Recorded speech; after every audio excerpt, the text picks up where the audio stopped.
The Holy Gospel according to Matthew, the first chapter. Glory to you, O Lord. They went to Capernaum. And when the Sabbath came, he entered the synagogue. Jesus did. They were astounded at his teaching, for Jesus taught them as one having authority and not as the scribes. Just then there was in their synagogue a man with an unclean spirit. And he cried out, "What have you to do with us, Jesus of Nazareth? Have you come to destroy us? I know who you are, the Holy One of God." But Jesus rebuked him, saying, "Be silent and come out of him." And the unclean spirit, convulsing him and crying with a loud voice, came out of him. They were all amazed, and they kept on asking one another, "What is this, a new teaching? What authority? He commands even the unclean spirits, and they obey him." At once his fame began to spread throughout the surrounding region of Galilee. This is the word of the Lord. Praise to you, O Christ. And you may be seated.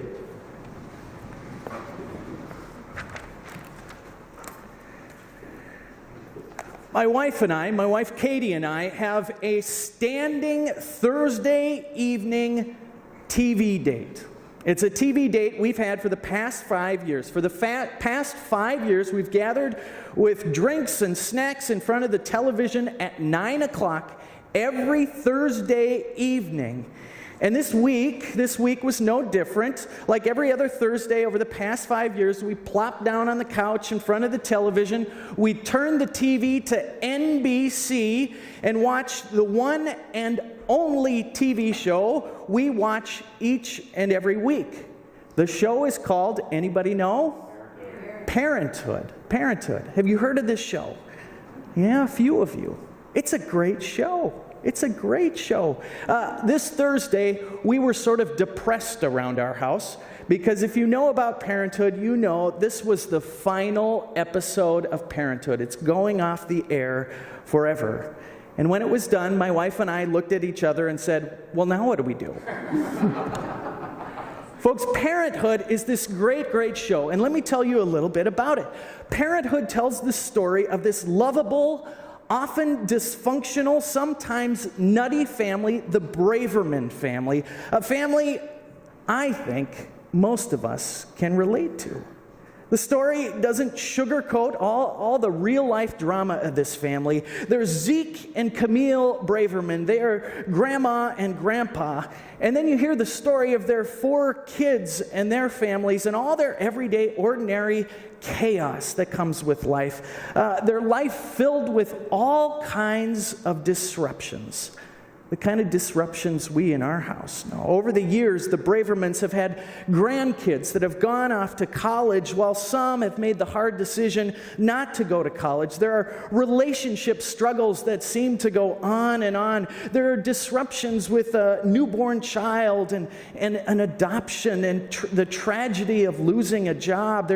There are struggles in this story that have to do with aging.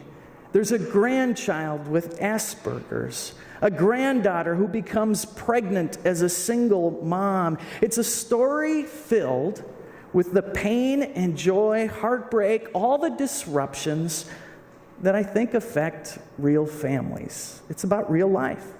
And folks, let me tell you, it's a tearjerker of a show. If you've watched it, you know, every Thursday over the past 5 years, tears would roll down my wife and Katie's face every Thursday night because it's just a great, great show.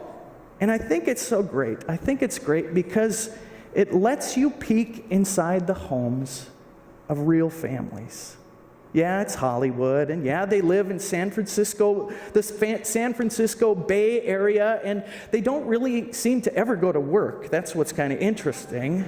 Admittedly, it's a bit Hollywood, but you were able to see inside their homes and see the everyday disruptions that are inevitable. You get to experience life in their homes. Well, it's interesting today, because in our reading today, Jesus has a bit of a reality check, if you ask me, a reality check about what home is all about. You see, the author of the book of Mark begins the story of Jesus' life not with him born in a stable or with all the angels, the shepherds, the Christmas story of the wise men. Rather, he starts by telling the story of Jesus finding a home. Finding a home. The first and most important detail in the book of Mark is that Jesus finds a home in the community called Capernaum.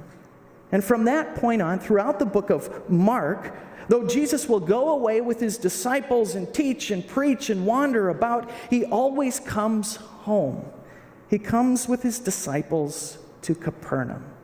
Folks, today's reading is about home. So here's what I'm going to ask you. I hope you are sitting next to someone you like, okay? Because I'm going to ask you to do this. If you don't know the person sitting next to you, I want you to introduce yourself. And then I'd like you have 30 seconds to do this. What is home to you? When you think of what makes a home, what is home? Okay? Try that. Turn to your neighbor. You got 30 seconds. What's a home?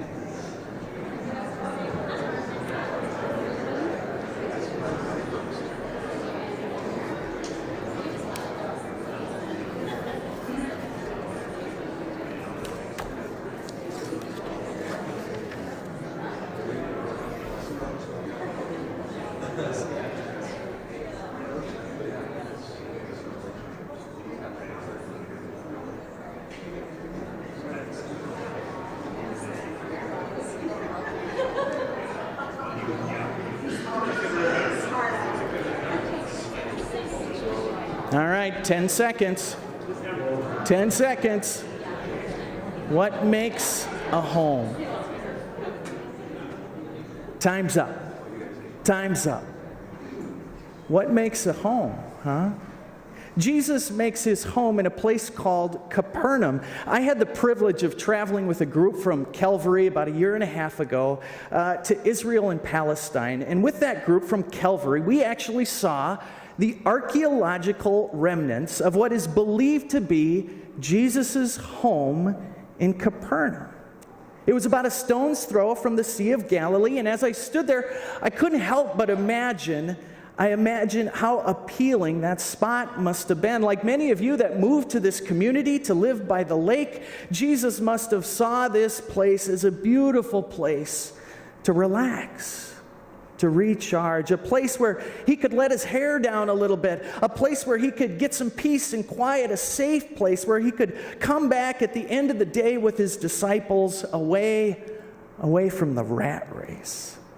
And so there in this tiny, tiny town of Capernaum, Jesus makes his home with this guy named Peter. He was a fisherman. He lives with Peter and his family. And I imagine in that tiny little town, like the community I grew up in, that whole community in many ways became his home. It was his hometown, you could say, from that point on, a place where he could get away from all the nuttiness we read about Jesus experiencing, huh?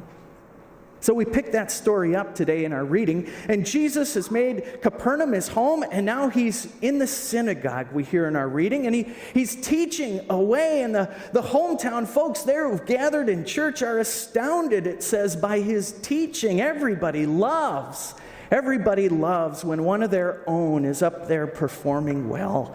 They're proud of Jesus, and I imagine Jesus is feeling pretty darn good about things.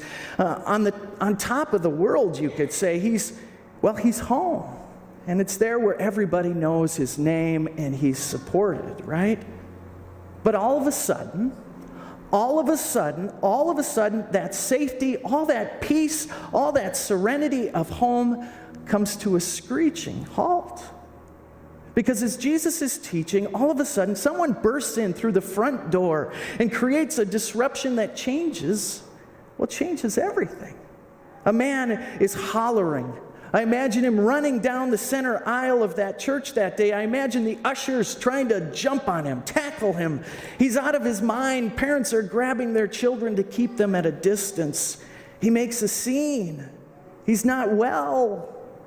Everything that day was disrupted. In a blink of an eye, home is no longer filled with peace and quiet.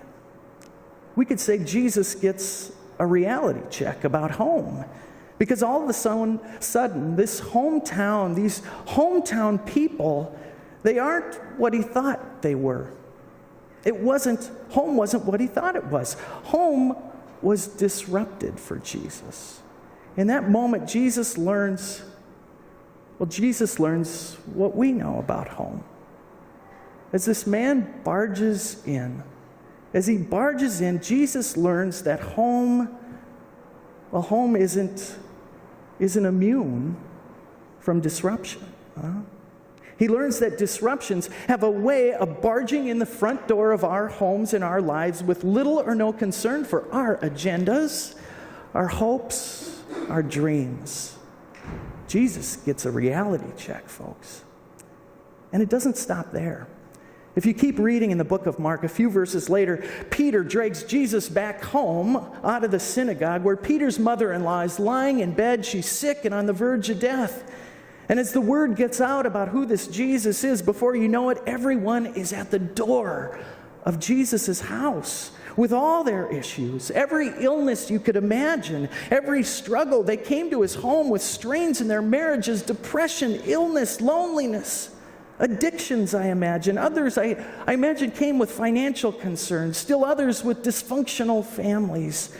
There had to be some there who lost their jobs, were underemployed, some whose bodies wouldn't keep up with their minds, and others whose minds wouldn't keep up with their bodies. Still later, we read in Mark that he's eating right there uncomfortable meals in his home with tax collectors, sinners, outcasts. Home in the book of Mark is where the Pharisees and the church muckety-mucks come to confront him. Folks, again and again, in the book of Mark, Jesus' home is disrupted by one thing after another. That home that was supposed to be a place of respite. Wow. Jesus gets a reality check. And he finds out what we know, doesn't he? That home's not immune to those real disruptions of life, disruptions that challenge us. So I hope you got to know your neighbor a little bit ago. Because we're going to try that again. Could you be so brave as to name to that neighbor, what are disruptions that have hit your home? What are the disruptions you hear about in your friends' lives, your family's lives? What are those things that throw us for a wrench now and then? You got 30 seconds here. What are those disruptions? Ready, go.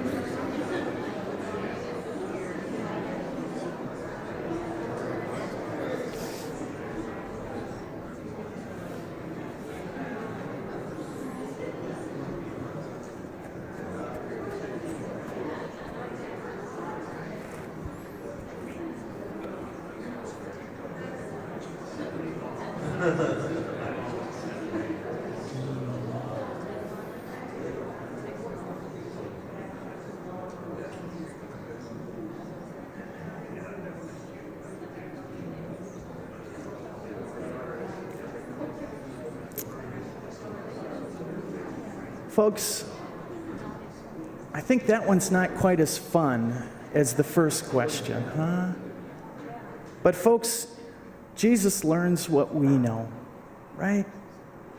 That though we work so hard to make home a safe place, a place where we can let our hair down, an oasis of sorts, home isn't immune to disruptions. You know this. You've probably named many of these things I'm going to name. Home is the place where cancer diagnoses disrupt the everyday, ordinary life many of our families once known.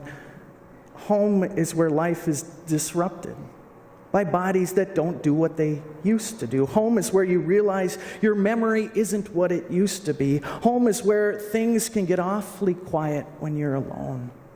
Home is where we bring these beautiful little babies when they come into this world, all peaceful and calm and cute, only to realize their sole mission in life is to disrupt our lives and turn things upside down. Home is where there are disruptions of school concerts and piano lessons and hockey practice, dance recitals, basketball tournaments. Home is where there are those quiet conversations, those disruptions, those conversations about how are we going to pay all the bills. We collect dollars today after church in soup pots because we know that there are families whose homes have known far too many disruptions. When Jesus made himself a home, he realized that when you enter one's home, you find that homes are filled with disruptions.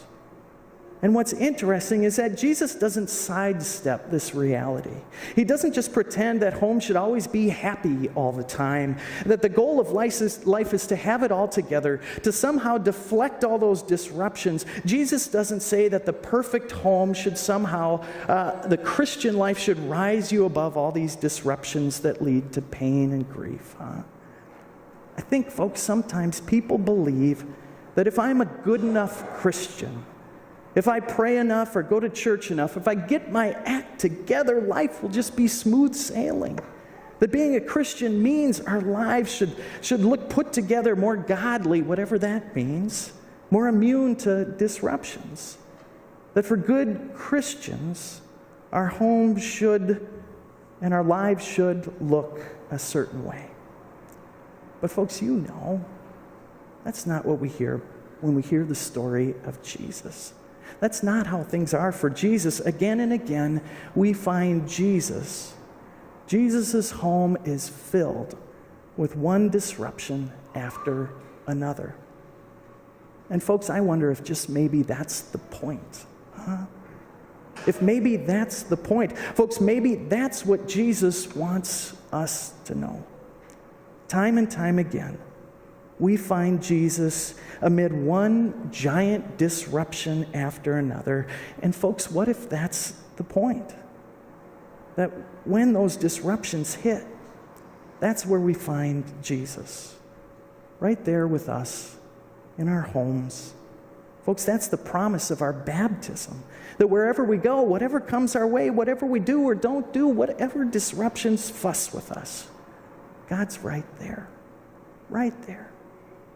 In the Bible, we don't see Jesus trying to hide those disruptions. He doesn't act like the emotionally constipated Scandinavians in my family and try and push those struggles deep down inside. It'll all be fine, We also don't find Jesus trying to be everything to everyone, pretending that everything is perfect. We don't see him trying to impress the disciples or the chief priests or the muckety-mucks with a neat and perfect life. It just doesn't happen. His life is anything but neat and perfect. But folks, when Jesus makes himself a home, the first thing he realizes is that homes are filled with all kinds of disruptions. Homes are filled with challenges and nuttiness and fears and loss, the kind of disruptions you and I know all too well. And that's where we find this Jesus, right there, amid real life, right there amid all those disruptions, right there in your home and mine. Thanks be to God. Amen.